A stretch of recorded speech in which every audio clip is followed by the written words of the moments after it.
చేస్తున్నా. ఇక్కడ మీరు ఒకసారి చూస్తే చాలా దుర్మార్గంగా ధాన్యం సేకరణలో కూడా 7-8 కేజీలు ఎక్కువ తీసుకుంటున్నాడు కమిషన్ కింద. ఎవరు తీసుకున్నారంటే ఇక్కడుండే బొత్స అనుమాయులు దాన్ని కూడా కొట్టేసే పరిస్థితికి వచ్చారు. ఇలాంటి కొల్లలు జరుగుతున్నాయి. జగన్మోహన్ రెడ్డి అంటున్నాడు ఆయన వస్తే నేను వస్తే మీకేదో సంక్షేమ కార్యక్రమాలు నిలిచిపోతాయని.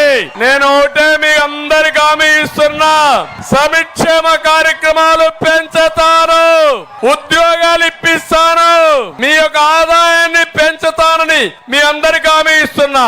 నేను వస్తే జరిగేది ఎవరైతే అహంకారి సైకో జగన్ ఉన్నాడో అతని ఆదాయం పడిపోతుంది, మద్యంలో దోపిడీ ఆగిపోతుంది, కరెంటు ఛార్జీలు పెరగడం ఆగిపోతుంది, ఇసుక దోపిడీ ఆగిపోతుంది, భూ కుంభకోణాలు ఆగిపోతాయి, భూగర్భ ఖనిజ సంపద దోపిడీ ఆగిపోతుంది.